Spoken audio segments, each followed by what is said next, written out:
بسم اللہ الرحمن الرحیم۔ یوٹیوب پہ خوش آمدید۔ میری قوم کے بچوں، بیٹیوں، نوجوانوں، السلام علیکم۔ آپ کے سامنے واقعات ہو رہے ہیں جو ہمارے مستقبل کی بنیاد بنا سکتے ہیں یا ہلا سکتے ہیں۔ آج فیض حمید، جنرل فیض حمید کو انہوں نے باعزت بری کر دیا ہے کمیشن نے، تو یہی ہونا تھا، کوئی نئی بات تو نہیں ہوئی، کیونکہ ہماری جو حکومتیں ہیں وہ ایک شعر ہے کہ نازنی کہنے سے برا جان جاتے ہیں آپ، میری طرف تو دیکھیے میں نازنین صحیح۔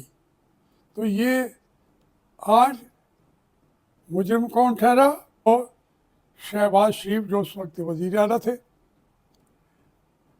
شاید جو ہے خاقان عباسی جو وزیر اعظم تھے، حسن اقبال، ان لوگوں نے مس ہینڈل کر دیا اور انہوں نے درخواست کی کہ ہمیں اس بحران سے بچا سکتے ہیں فیض حمید رحمۃ اللہ علیہ۔ تو جنرل فیض حمید آ گئے، انہوں نے بچا دیا۔ اب اس کے بعد ان کو چیف جسٹس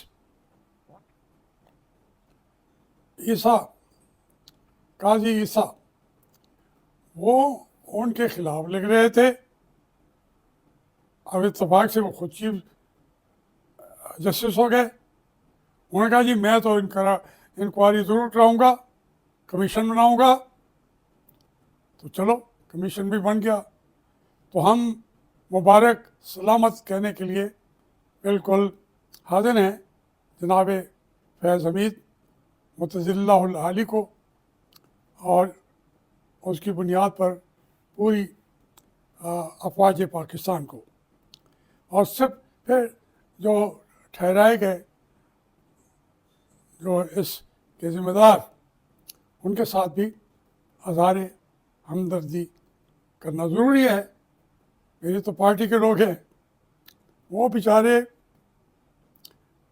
یہ سہ بھی جائیں گے، اور کوئی 2 4 5 دن ملتے ہیں حکومت کرنے کے تو اس کا فائدہ بھی اٹھائیں گے۔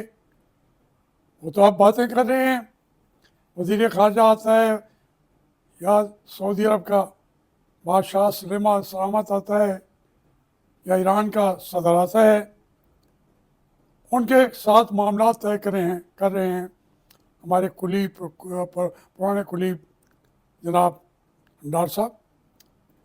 تو کوشش کر لی کہ کسی طریقے سے ڈار صاحب آگے نہ آئے، تو ان کو بھی مبارکباد دینی چاہیے۔ وہ میاں نواز شریف کے وہاں پہ ریپرزینٹیو ہیں، ان کی آواز ہیں، ان کی یکجان ہیں۔ تو وہ یہ عجیب و غریب ڈھانچہ بن گیا ہے۔ اور اب جو ہماری افواج ہیں وہ کوئٹہ کا ایئر فورس کے علاقے، اس کا اوپر ان کا کنٹرول امریکنوں کا، اور امریکہ آپ جانتے ہیں کہ ایران کا تو وہ سجن ہے، اور افغانستان پہ بھی وہ جنگ لڑیں گے، اور اس جنگ کی بھی شکل و صورت اور بڑی وضاحت کے ساتھ ہمارے چیف آف آرمی اسٹاف نے کور کمانڈر کی میٹنگ میں بتا دی ہے۔ تو بس میری قوم اب فوراً تیار ہو جائیں، ہم نے افغانستان سے جنگ لڑنی ہے۔ اسی طریقے سے ہم چاہیں یا نہ چاہیں، ہم نے ایران کے خلاف بھی امریکہ کی خدمت کرنی ہے۔ اب یہ اس کی مرضی ہے کہ وہ ہمیں کس مقصد کے لیے इस्तेमाल करता है, वहाँ पे या ईरान की मुखालफत तो वो करेगा ही करेगा, उसकी कुव्वत को अमेरिका घटाएगा ही घटाएगा, तो उसमें ताकत किसको मिलेगी? वो हमारे गज़ा के शहीदों और गाजियों को उनकी सांसें बंद करने वाली कुव्वतों का साथ हम ना चाहते हुए भी देने को तैयार हैं। मैं मानता हूँ कि हमारी कौम तैयार नहीं है, वो कभी भी इज़राइल को तस्लीम करने के लिए तैयार नहीं है, लेकिन वो कहते हैं नहीं, कौम की हमें ताईद हासिल है।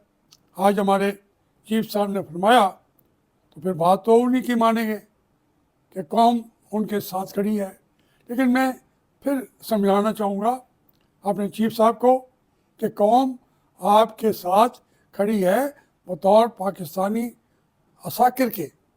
जब आप सियासतदान बनते हैं तो ये कौम बारहा आपको रिजेक्ट कर चुकी है, पहली दफ़ा नहीं, हर दफ़ा किया है। 70 साल से जो ही कौम को मौका मिलता है वो फ़ौज या मार्शल लॉ सब चीज़ों को रिजेक्ट करती है, और आपको भी अभी 8 फरवरी को उन्होंने रिजेक्ट कर दिया है।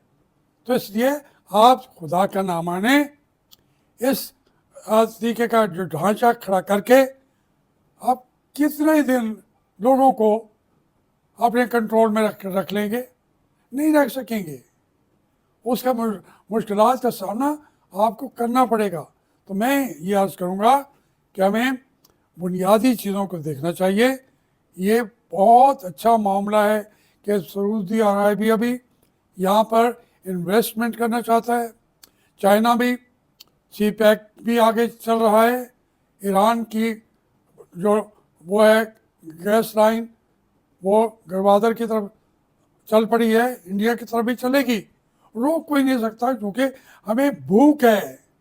हम एक भूखी नंगी कौम बन गए हैं, बना दिया गया है। जिसके पास सोना है, जिसके पास रास्ते हैं, जिसके दरवाजे पे इंडिया भी झुक के बैठेगा, चाइना भी झुक के बैठेगा, रूस भी झुक के बैठेगा, ईरान भी झुक के बैठेगा, क्योंकि उनके पास कोई और रास्ता नहीं है। तो इसलिए इतने अजीम मुल्क को हमें भिख मांगने वाला कशकोल दे के जितनी ख़राब आपने कर दिया है, प्लीज़ इस कौम को जागने दें, इस कौम को आज़ाद होने दें। आप तो गुलामी कर ली है, हमें गुलाम ना बनाएं। आपकी गुलामी कर लेंगे, लेकिन खुदा के लिए अमेरिका की गुलामी ना कराएं, IMF की गुलामी ना कराएं। हमारे वसाइल हैं, हम भूखे नहीं हैं। हमारी ज़मीनें जो हैं उसके लिए सऊदी अरब भी आके काश्तकारी यहाँ करना चाहता है, चाइना भी करना चाहता है, और फिर इंडिया को हम हज़ारों चीज़ें फराहम कर सकते हैं, उनसे ले सकते हैं। इस मुल्क को भिख पिना मुल्क ना बचाएं, ना बनाएं। जनाब चीफ जस्टिस, आज क्या कमांडर इन चीफ साहब, ये मुल्क जो है सदा जिंदा रहना है। आप और मैं तो कल आज हैं, कल नहीं होंगे। मेहरबानी।